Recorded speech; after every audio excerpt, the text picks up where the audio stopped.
안녕하세요. 기초의학자의 교도소 정은기입니다. 여러분들에게 한번 기초의학 관심을 가졌으면 좋겠다라고 생각을 해서 이 PPT를 만들게 됐어요. 여러분들 한번 기초의학자의 꿈을 가져보는 건 어떨까요?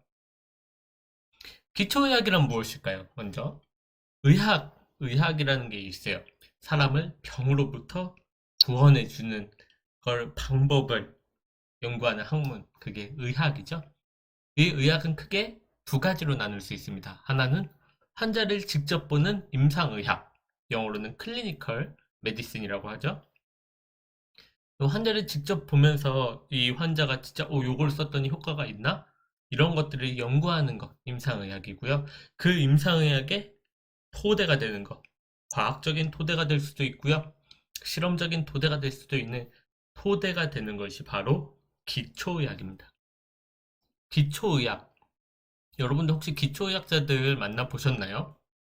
아니, 못 만나보셨을 거예요. 왜냐하면 별로 없고요. 일단 숫자가. 그리고 그분들은 뭘 안 해요? 환자 보는 일을 거의 하지 않는 경우가 많아요. 기초의학이란 크게 뭐 기준에 따라서 다릅니다. 근데 우리의 몸에 대해서 공부하는, 우리 몸이 어떻게 생겼는지에 대해서 공부하는 해부학, 그리고 그 해부가 어떻게 발생했는지를 같이 연구하는 발생학이 있을 수 있고요. 그리고 우리 몸이 어떻게 정상적으로 작용하는지에 대해서 연구하는 생리학, 영어로는 피지올로지가 있고, 그러면 우리가 아파요. 아플 때 그걸로 다시 정상화시키기 위해서 뭘 쓰죠? 약을 쓰죠. 그래서 어떤 약을 썼을 때 그게 우리 몸에서 어떻게 작용하는지가 이제 생리학에서 브랜치 됐다고 생각하시면 되는 학문, 응용됐다고 생각하셔도 좋고요. 그게 제가 지금 전공하고 있는 양리학입니다. 간단하게 말씀드리면 생리학과 양리학은 뗄래야 뗄 수 없는 관계예요. 그리고 양리학의 브랜치 하나가 뭐라 그랬었죠? 독성학이 있었죠? 그 다음에는 우리가 항상 정상이진 않잖아요. 우리가 몸이 아플 수 있잖아요.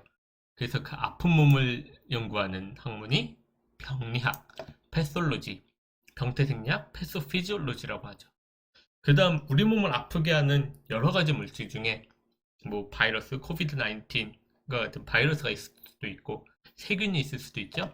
걔네들을 연구하는 애들이 학문이 미생물학. 이 미생물학 중에서 진세 어, 기생충을 연구하는 학문은 우리는 기생충학이라고 합니다. 그 다음 우리 몸이 세포 단위에서 혹은 조직 단위에서 어떻게 움직이는지 보통은 세포 단위라고 보시면 좋을 것 같아요. 그래서 우리 몸이 어떻게 살아가고 우리 세포들이 어떻게 살아가는지에 대해서 보통 연구하는 생화학, 바이오, 케미스트리가 있을 거고요. 그 다음에는 크게 환자를 보진 않지만 어찌 보면 세계의 모든 사람들이 자기의 환자라고 할 수 있는 학문이죠. 예방의학이 있습니다.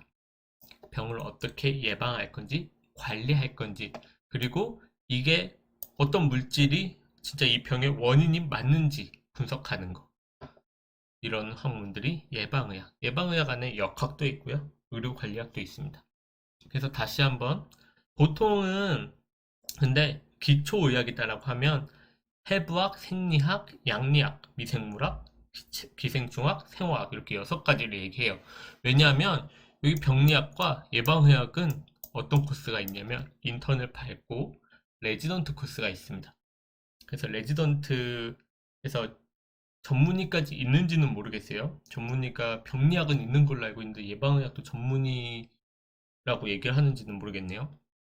그래서 아예 코스가 달라요. 우리 여섯 과목 해부학, 생리학, 양리학, 미생물학, 기생충학, 생화학은 석사, 박사 이렇게 가고요.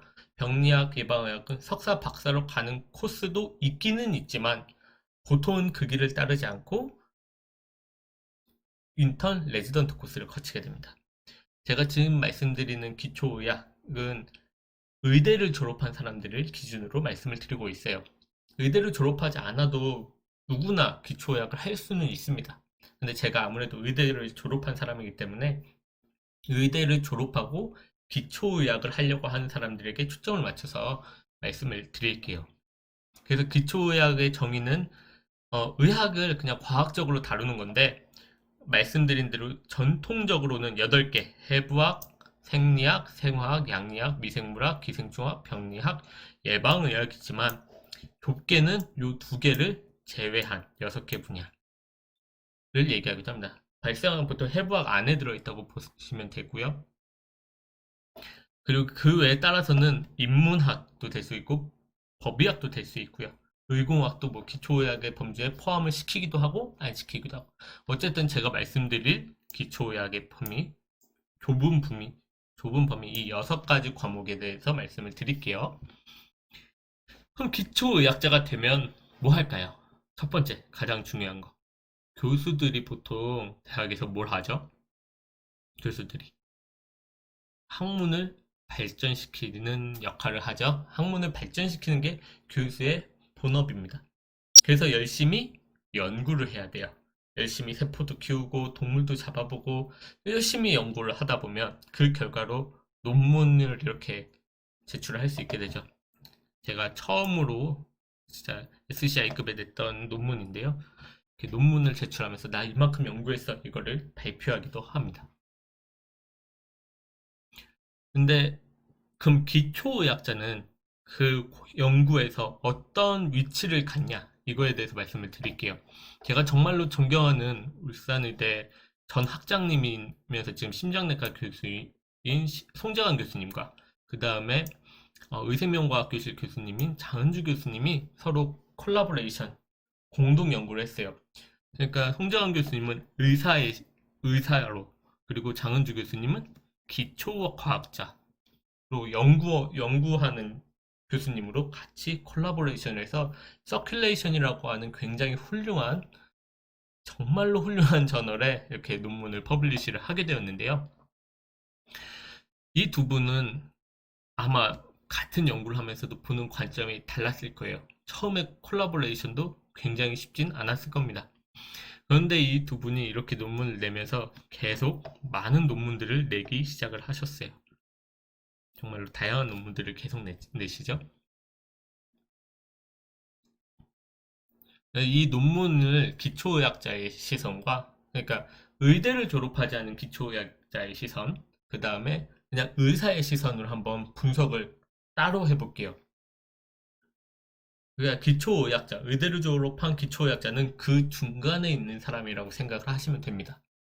그래서 일단은 두 분이 판막에 석회화가 있는데 석회화가 있는 사람과 없는 사람이 뭐가 다른지 궁금하셔가지고 마이크로 어레이라는 것으로 쭉 분석을 해보신 거예요. 그랬더니 DPP4라고 하는 것의 익스프레션 이 익스프레션이 뭔지는 뭐 모르셔도 되고 그냥 많다 적다 이것만 말씀을 드릴게요. 지금은 DPP4가 칼슘이 없는 사람에게는 적었는데 칼슘이 판막에 석회화가 된 사람들은 많은 거예요. 그럼 DPP4가 많은가? 혹시 DPP4가 무슨 판막 석회화의 역할을 하는 거 아닐까? 이게 궁금하셔서 일단은 DPP4를 늘리는 방법을 찾으십니다. 그래서 NO라고 하는 것을 이제 배지에 주지를 않으니까 DPP4가 올라가네? 이것을 확인을 하셔서 실험을 진행을 했어요. 그랬더니 어떻게 됐어요? DPP4가 안 주니까 NO가 없으니까 DPP4가 올라가고 그래서 여기 보시면 그때 판막의 칼슘의 농도가 증가하게 됩니다. 그러면은 DPP4를 한번 다시 억제해봐야죠. NO가 다른 역할을 해가지고 판막의 석회화를 증가시킬 수도 있으니까 DPP4를 억제해봐야죠. 그래서 DPP4 억제제인 시타글립틴, 당뇨병 환자들에게 당뇨약으로도 많이 쓰는 약 중 하나인데요. 그걸 사용했더니 다시 줄어드는 것으로 확인을 할 수 있었습니다. 그래서 DPP4가 실제로 판막의 칼슘 석회화를 증가시키네? 이것을 발견하신 거예요. 그럼 기초의학자의 시선에서는 뭐가 궁금할까요? DPP4가 왜 판막 석회화가 된 집단에서 DPP4가 왜 늘었는지가 일단 첫 번째로 궁금한 거예요. 왜 늘었지? 그래가 일단 DPP4가 왜 늘어가서 석회화를 증가시켰는지 그게 궁금해서 여러 가지 또 물질들을 찾아봅니다. 그랬더니 NF-카파비라고 하는 이게 염증과 관련된 시그널이거든요. 그래서 염증 NF-카파비가 높아진 것으로 생각이 된 거예요. 그래서 NF-카파비의 이니비터를 쳤더니 DPP4가 이렇게 줄어드는 것을 확인을 했습니다. 칼슘 판막 석회화가 된 집단이 DPP4가 늘어난 이유가 아마 NF-카파비 때문이겠구나. 이렇게 생각을 하세요. 그래서 NF-카파비 그리고 이제 DPP4가 그럼 진짜 어떻게 판막 석회화를 증가시켰지? 그거가 또 궁금하죠. DPP4가 왜 늘었는지가 궁금하고 DPP4가 어떻게 판막 석회화를 유도했는지가 궁금한 거예요. 그냥 과학자의 시선으로 보면요. 과학자는 왜가 중요하니까요. 왜? 그래서 DPP4의 기질들, DPP4가 작용하는 기질들을 쭉 분석해 봅니다. 그랬더니 IGF-1에서 차이가 좀 났어요. 그래서 IGF-1과 DPP4를 같이 쳐봅니다. IGF-1만으로는 효과가 없는데 IGF-1과 DPP4를 같이 트리트하니까 칼슘의 농도가 증가했어요. 여기는 메커니즘은 정확하게 모르셔도 되지만 DPP4가 IGF-1을 분해하면서 만든 물질이 어떤 이유에선가 판막에서의 석회화를 증가시켰다. 이렇게 해석을 할 수가 있는 거죠. 반대로 역시 DPP4를 억제시켰더니 다시 석회화가 많이 진행되지 않았습니다. 근데 기초의학, 그러니까 과학자들은 이게 궁금해요. 과학자들은. 근데 의사들은 뭐가 궁금하냐? 그래서 진짜로 DPP4 이니비터 쓰면 석회화를 억제할 수 있어? 실질적인 효과를 궁금해 하시는 분들이 훨씬 많아요. 이게 의사들의 관점이에요. 그래서 진짜로 초음파를 써본 거예요. 이건 어디서? 토끼에서 이 토끼가 콜레스테롤과 비타민 D2를 많이 먹으면 판막 석회화가 증가하나 봐요. 그래서 판막 석회화가 잘 진행되는 모델을 만듭니다. 그 모델에서 실제로 DPP4 이니비터를 썼더니 석회화가 줄어드는 것을 확인할 수 있었어요. 이게 어떤 거냐면 석회화가 되면 될수록 판막이 잘 못 벌려요. 벌리지를 못해가지고 이 에어틱 밸브 에어리아라고 하는 그 부분이 열리는 부분이 작아집니다. 그래서 이게 줄어들었다는 얘기는 밸브가 잘 못 열린다는 거예요. 근데 DPP4 이니비터를 썼더니 잘 열리더라. 그리고 이게 잘 안 열리면 나올 때 그냥 진짜 팍 하고 나와요. 그냥 팍. 그 쏟아지는 정도를 확인한 거고, 실제로 석회화가 잘 만들어지는 모델에서는 진짜 팍 나오는데 DPP4 이니비터를 썼더니 그게 잘 안 보이는 것을 확인할 수가 있습니다. 이게 다 같은 데이터인데, 요 두 개가 같은 데이터인데, 뭐, 이거 세 개가 다 같은 데이터인데, 이게 임상을 안 배우신 분들에게는 굉장히 어려우니까 좀 넘어가도록 할게요. 그냥 석회 판막이 생기면 뿌악 하고 나와요. 나올 때. 못 나오다가 자꾸 움츠리고 있다가 나올 때 팍 나오는 거죠. 그런데 그 현상이 안 나타난다는 거예요. DPP4 이니비터를 썼을 때. 그럼 의사 입장에서 토끼의 효과가 있으니까 그럼 사람에게도 효과가 있나? 그래서 사람 데이터를 분석을 하는 거죠. 그래서 이 논문을 보시면 아까 과학자로 생각하셨던 장은주 교수님은 이 논문에 참여하지 않으셨어요. 같은 논문인데 왜? 이거는 의사들이 보통 궁금해하니까 진짜 효과 있나? 그러니까 다시 한번 말씀드리면 과학자는 왜? 의사는 그래서 이거 써먹을 수 있어? 이거 진짜 좋아? 이걸 보통 궁금해해요. 그래서 연구를 해봤더니 DPP4 이니비터의 5가지를 쭉 연구를 해서 그 중에 심장으로 잘 가는 거 두 개를 분석을 한 다음에 보니까 심장으로 잘 가는 걸 보니까 어때요? 판막의 석회화 확률이 그냥 안 쓰는 사람에 비해서 확연히 줄었다. 이것을 밝혀낸 거죠. 그러니까 의대를 졸업한 기초의학자는 이 과학자와 이 의사 중간에 있는 사람인 거예요. 이 둘이 처음에 여기 교수님 두 분은 방금 송재관 교수님과 장은주 교수님은 워낙 훌륭하신 교수님들이시니까 이게 소통을 해서 정말로 훌륭한 논문을 만들 수 있었는데 근데 보통은 이게 정말로 어려워요. 둘이 시선이 너무 달라요.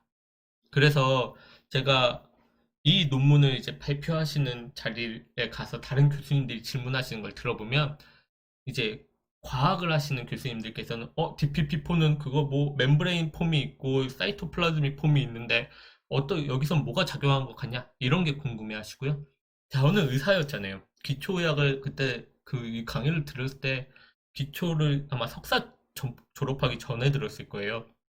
그래서 그때만 해도 아직 의사의 마인드가 강해서 DPP4 이니비터? DPP4 억제제 그럼 당뇨병으로 굉장히 많이 사용하고 있는데 지금 그러면 지금 판막 석회화 환자들이 줄어들었겠네? 진짜 줄었나? 저는 그게 궁금한 거고 이게 그러니까 과학자와 의사의 시선이 달라요.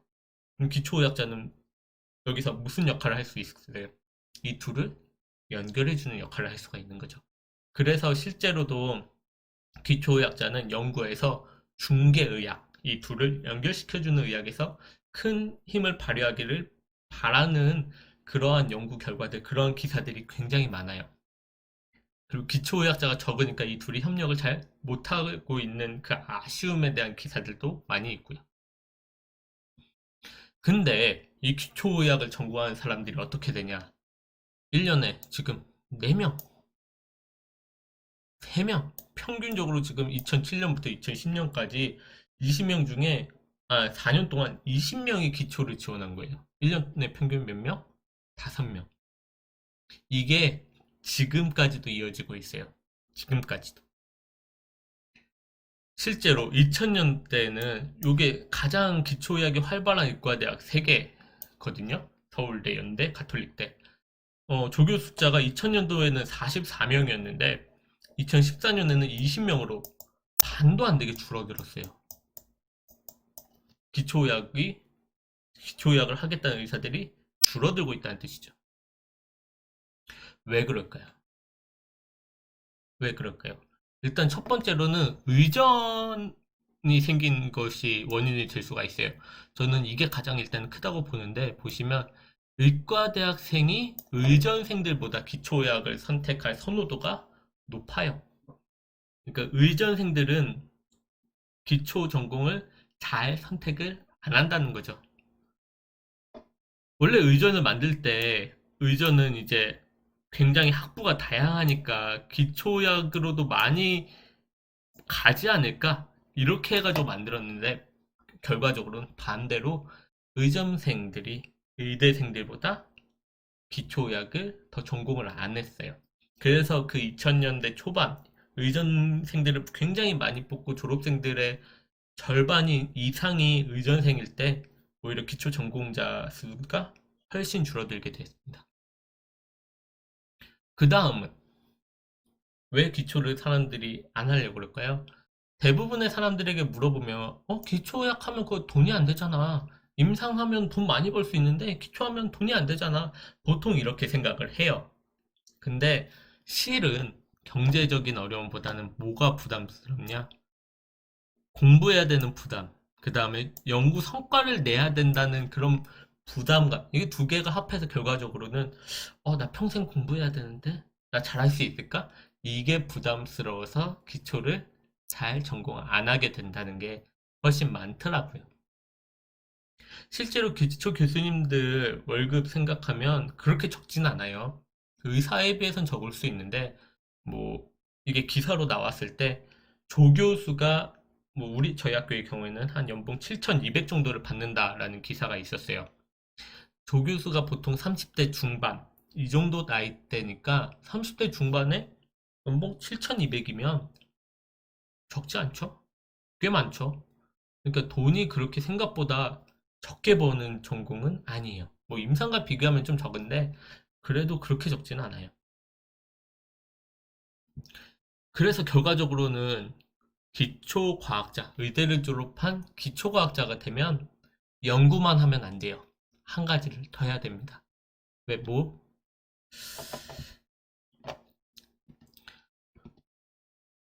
뭘 해야 되냐? 그 전에 지금 기초의학 교수님들의 수를 봅시다. MD가 지금 언제 많아요? 50대에 진짜 정말 많으세요. 50대 이상, 55세 이상. 언제? 2016년 조사했을 때. 그러니까 지금은 55세, 60세 이상의 교수님들이 굉장히 많은 거죠. 반면 40대 초반, 이 당시에 40대 초반, 30대의 MD 출신 교수들의 숫자가 좀 적어요. 그 얘기는 이제 한 10년 뒤면 이 교수님들께서 은퇴를 하실 거예요. 그럼 그 자리를 채워야 되는데 그 자리를 채울 기초의학자, MD 출신의 의대를 졸업한 기초의학자의 수가 줄어들어요. 못 채운다는 얘기죠. 못 채우는 의과대학들이 굉장히 많아질 거예요. 그래서 의대 출신으로서 기초의학을 전공하게 되면 높은 확률로 교수가 될 겁니다. 이거는 울산의대 데이터도 있어요. 울산의대 기초를 전공하려고 시도했던 선생님들 중에 50%, 저는 아직 아니니까 빼면 50%가 교수가 되셨어요. 그 6과목 전공자 중에. 50%면 말도 안 되는 수치죠. 원래 그냥 다른 과에서 교수 되는 확률 생각하면 교수 될 확률이 50%라는 거는 진짜 말도 안 되는 수치죠. 정말로 높아요. 그래서 뭘 해야 되냐면 교육을 해야 돼요. 그냥 일반 대학은 교수가 강의가 생각보다 그렇게 중요하지 않아요. 교수의 첫 번째 임무는 학문의 발전입니다.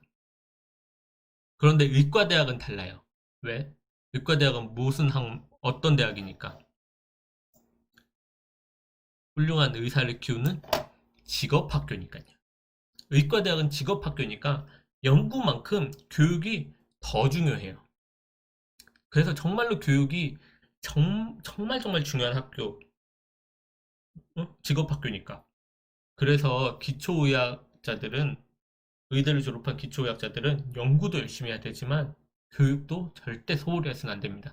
오히려 두 개가 동등하게 중요하다라고 생각을 해야 된다고 저는 개인적으로는 그렇게 생각을 해요. 근데 기초의학자들이 꼭 의대를 졸업해야 되냐? 그건 아니에요.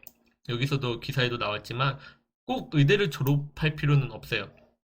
그런데 한 교시당 한 명씩은 필요하다라고 생각을 합니다. 왜냐하면 연구에서 과학자와 의사가 시선이 다르니까 그거에 이제 중심을 잡아줄 사람도 필요하고요.